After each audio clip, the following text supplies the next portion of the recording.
Yeah. Alive? Amen. Well? Amen. Amen. Praise the Lord. You know, sometimes life brings us bitter herbs. You know, sometimes life is bitter, but we have to thank God. Life goes on. But it's not always bitter. Sometimes life brings honey, sweet, and we should always be grateful to God for every season of our lives. This morning, I hope you have read the scripture I asked you to read. Okay. To start with, okay, I just want to share a short story, like a story of a little children. Once upon a time, like in a kingdom, there was a prince. He would, this prince, because he was so beloved by his king, father king, the king made a garden playground, okay, at the back of the castle.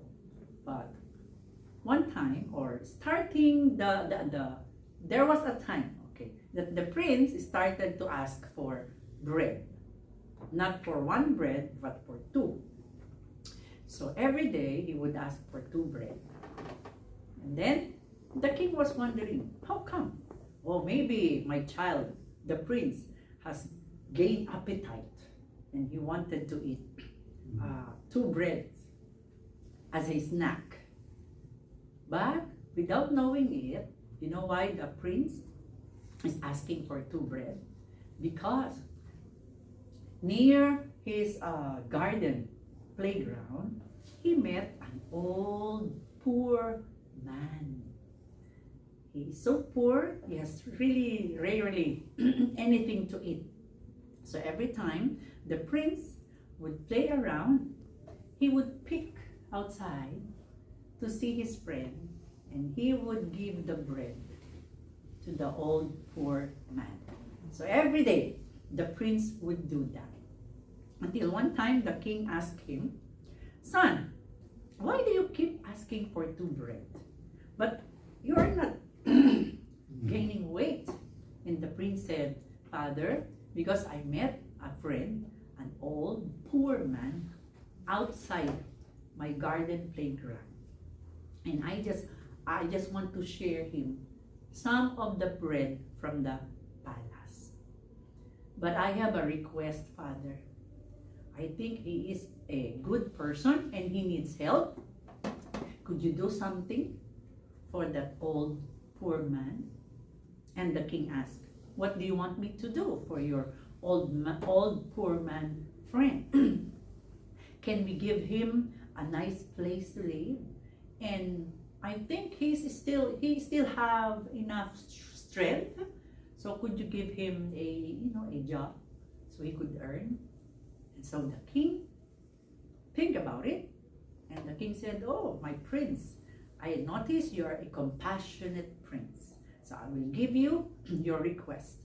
So the king asked some of the servants to take that old poor man from that shabby, just makeshift house, brought him inside the palace, okay, gave him a good job in the kitchen, okay. So he was the janitor. He became the janitor, giving him right food, nice clothing, good salary. And from that moment on, he was no longer an old poor man, but he was a respected palace keeper. Why? Because of the help of the prince. Because the prince requested that to happen from his father king. So, in that story, if the prince did not ask for that old poor man, maybe that old poor man would die as an old poor man. So in our life, okay, we could be that prince or princess. That there are some people whom we met who need the help of one great King, and that is God. So this morning, we are going to meditate about intercessions, identity-driven intercessions, the identity-driven intercessions. And later on, you will find out why is it called the identity-driven intercession. Before we proceed, let us pray. Gracious, loving Father, thank you for you are the author of stories. You are the author of our life stories. You are the author of goodness. And we thank you that through Jesus Christ, you have connected us to you.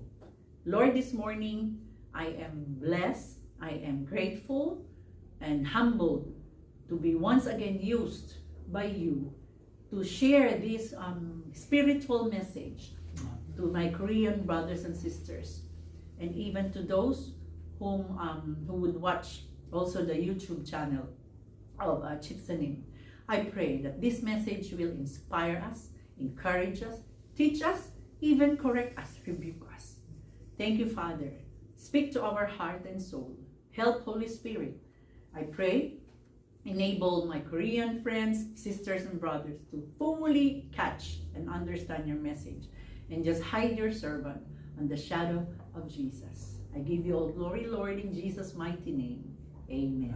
Amen. And amen. If you have read the story, there are two sets of story there, but almost the same situations. So we will read it again from Mark. Excuse me first. I'll just put my phone in silent so it will not make noise.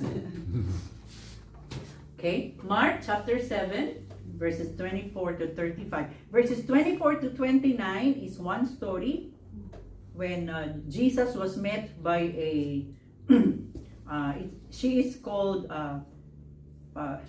Syrian Phoenician woman, long Phoenician. Okay, and then from verses 31 to 37, Jesus was met by a group of people from Sidon, the region of Sidon. And just a little background, Syrian Phoenicia and Sidon are not part of Israel. So they are not Israelites. They are not Jews. They are Gentiles. Okay? They didn't belong to Abraham's descendants. Okay? Just a background of that. Okay? Let's read verse 24.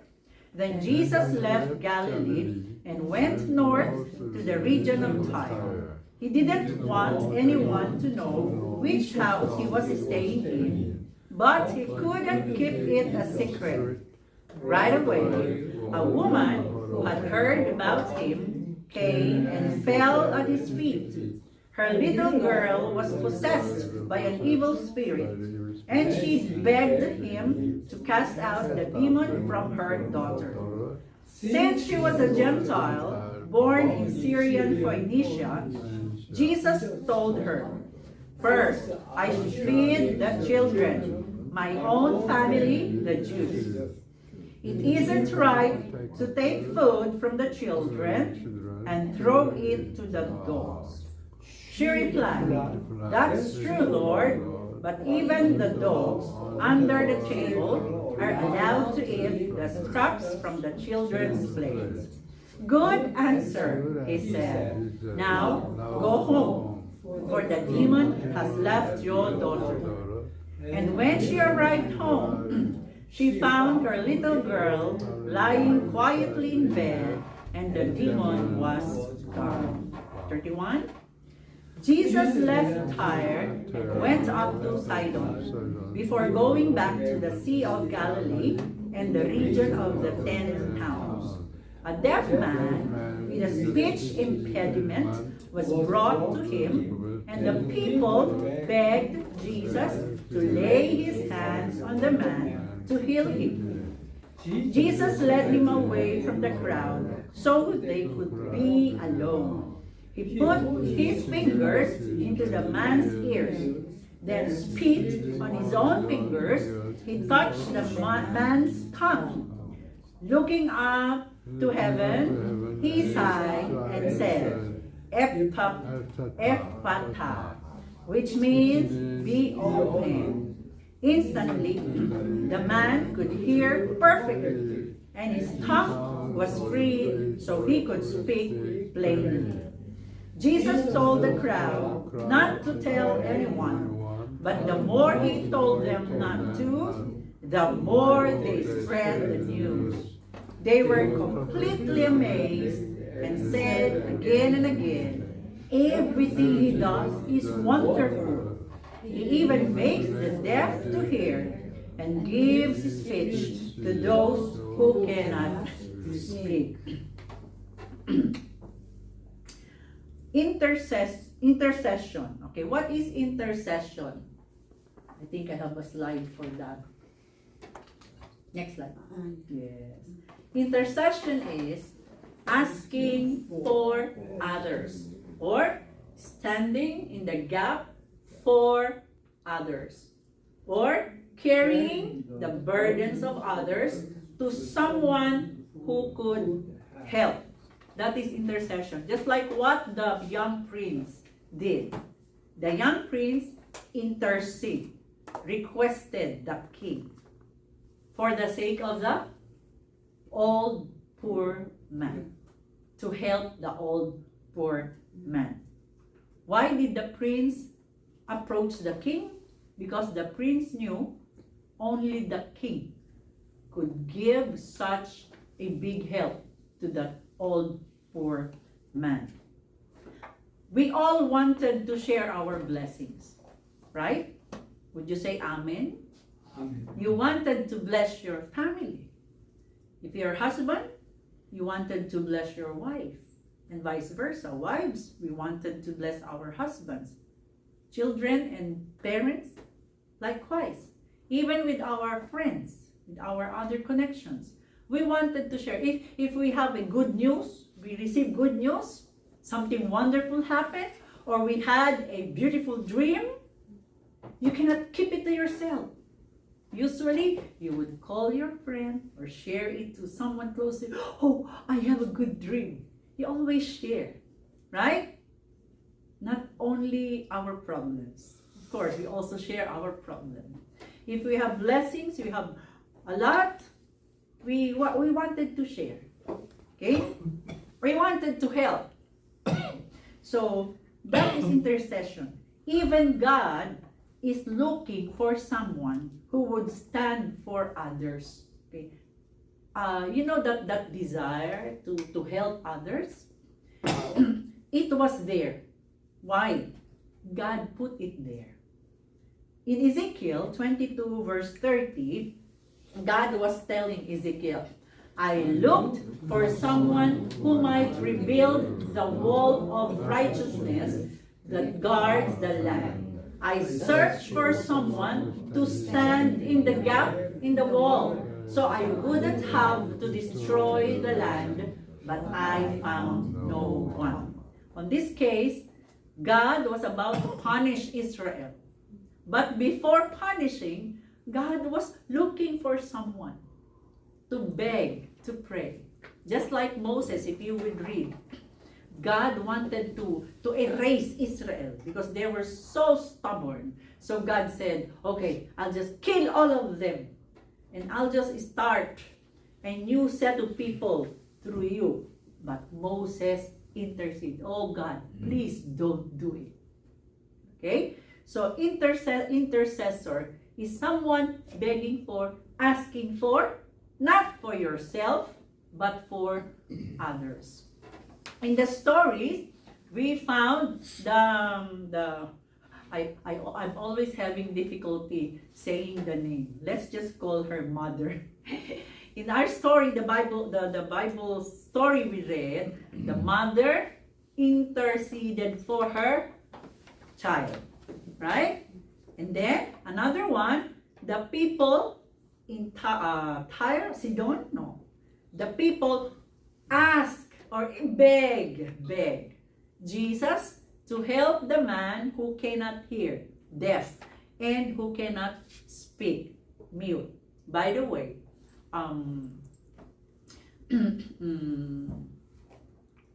medically speaking, they say that usually the person who cannot hear will also have difficulty speaking.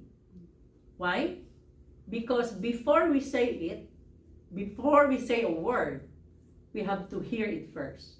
And then we program it in our brain and then speak it.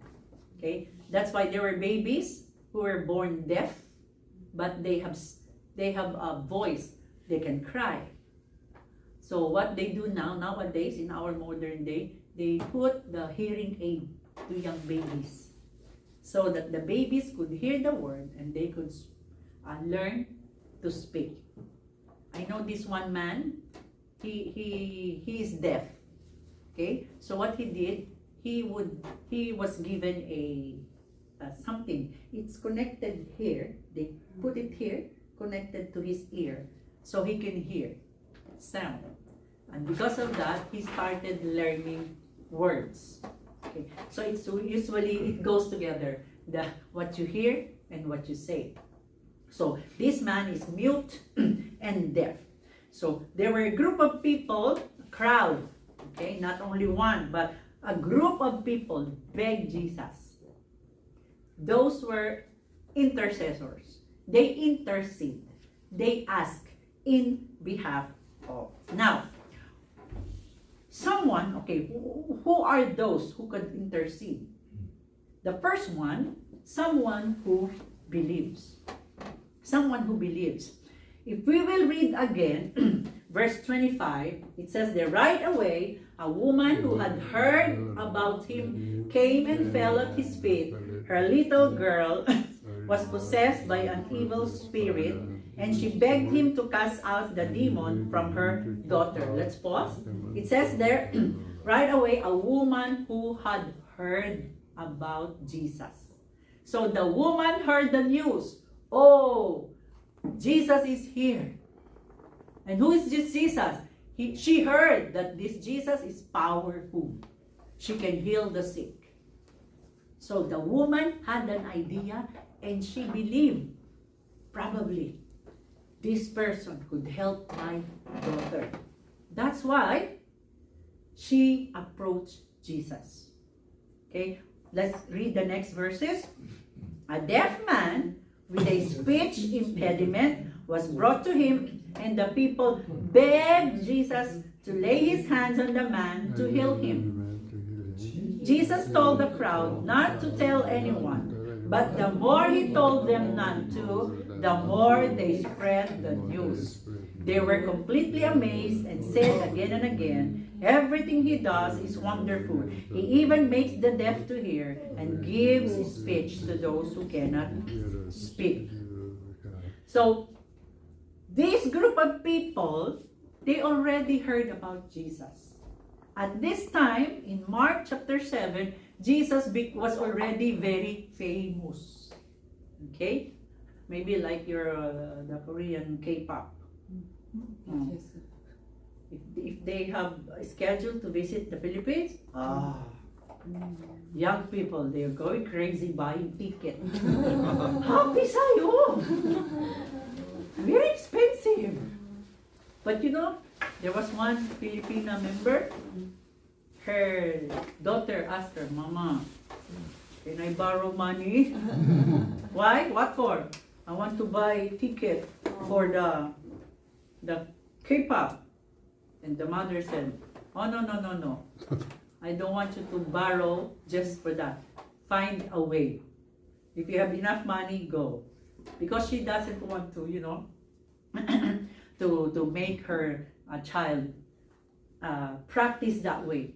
They will borrow just for that pleasure. Okay. My daughter had a chance of watching for free because she had several rich friends. So one friend bought an 8,000 pesos like Iship Manon ticket. And she said, that's too far. She want a ticket close to the stage. So she bought higher price, Wow. Saship Mano. Wow. And you know what she did to the ticket? She gave it to my daughter. My daughter said, Mama, can I watch? And I asked her, what about the ticket? Someone gave me worth 8,000 pesos. Wow! So she was able to watch, for fun, because it's just free. Okay? Anyway, so Jesus became famous. But thank God, no need for ticket to see Jesus. So these people, they heard the news. So if you notice that it's fun. The more, Jesus told the crowd not to tell anyone. Okay, don't tell anybody that I healed these people. But the more he told them not to, the more they spread the news. These people are also gossipers. Huh? I remember Moksanin Cho Young-jung. Cho Young-jung, my former sajam name. Cho Young-gi. The last time I heard him preach here in Ilsan, many years ago, the message that I cannot forget, he said, if you want to gossip, okay, gossip. Gossip about Jesus. So, yeah, the gossip about Jesus was spreading. So these people came and they heard, and probably several of them already saw, yes, Jesus did it. So they believed. They believed that Jesus is a powerful man. Because they believed, they brought requests, they asked, they intercede for other people. So to be an intercessor, to ask for others, first, you have to believe. You have to believe that the person you're approaching for them can really do something. Just like the prince, he knew his father is the king and he can do anything. So he believed that his father can do something. Now, if you believe that God can do something for your family, okay, I know some of us, we still have relatives who are not yet Christians. If we believe that God can save them, let's keep praying for them. Okay? By the way, the word intercession is often also used for praying.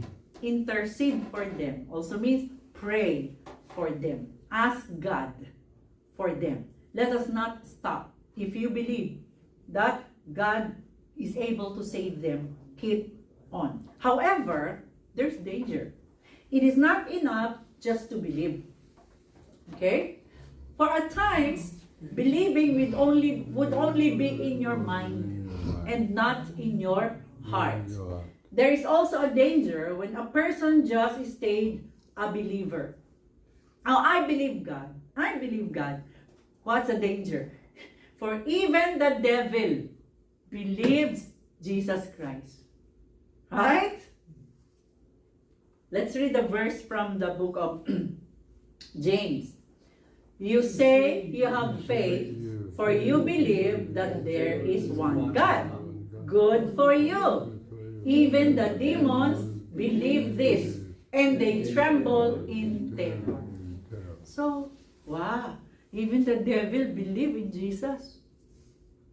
So what's the difference? Okay? What is the difference? I want to bring you to a deeper understanding. To be a powerful intercessor. Don't just stop on the believing. Many people in my country, Philippines is known as the only Christian country in Southeast Asia. So if you are in the Philippines, you ask a Filipino, do you believe in God? Yes, of course. It's like everybody believes in God. Sometimes even dogs. But there should be a deeper connection. Let me bring you to John 1:12 and 13. Let's read. But to all who believed him and accepted him, He gave the right to become children of God. They are reborn not with a physical birth resulting from human passion or plan, but a birth that comes from God. Sometimes believing could just be on the mind. Oh, I heard about it. Oh, I read about it. Okay, I believe. Sometimes we read news, oh, this food is good for health. Okay, I believe. But the next question is, are you eating it? No, it's expensive. Oh, I believe in God. But the next question is, do you live for God? Oh, next time. Do you honor God in your life? A little. So it's one thing to believe, but it's a deeper thing to receive God in your life. So the next point is, you should be owned by God. Owned by God. To be an effective intercessor, you don't just believe God, but you should also be owned by God. Owned by God. What is to be owned by God? To be owned by God is to be purchased, claimed, and protected. It is as fully claimed. It communicates that intense, personal, and legal connection of being a child of God. It's one thing to be a believer, but it's a higher end to be a child of God. It's a different thing. So, as Christians, we don't just believe Jesus. We have to go to the next level. We will go back. Okay. Look at this one in verses 26 and 28. Since she was a Gentile, born in Syrian Phoenicia, Jesus told her, look at how Jesus answered the request of the Gentile woman. First, I should feed the children, my own family, the Jews. It isn't right to take food from the children and throw it to the dogs. She replied, that's true, Lord, but even the dogs under the table are allowed to eat the scraps from the children's nails. Have you noticed this? Jesus was telling the woman, you are not a child of Abraham. I should not give you this blessing. You are not a child. But it's just because the woman has the faith. She said, it's okay. If you don't give me the proper food, I would be thankful even you just give me the scraps. That's how much she needed. But Jesus saw her faith. Then she said, oh, good answer. Okay, go home. And your child is now free. Let's go back to John 12:13. But to all who believed him and accepted him, he gave the right to become children of God. They are reborn, not with a physical birth resulting from human passion or plan, but a birth that comes from God. Don't just stop in believing. We have to do the next part. We have to also accept. We have to accept the Lord Jesus Christ. I have the next slide. Would you just rather get scraps from the children's plate, or be the child of God whose plate he can make full? Would you rather live as a beggar, hoping for scraps, or live as a son or the child of God whose plate he has already promised to fill? Would you rather be this, expecting somebody will, give you at least? Or would you rather to have this prepared? In this earlier song we sang, Thou preparest a table before me in the presence of my enemies.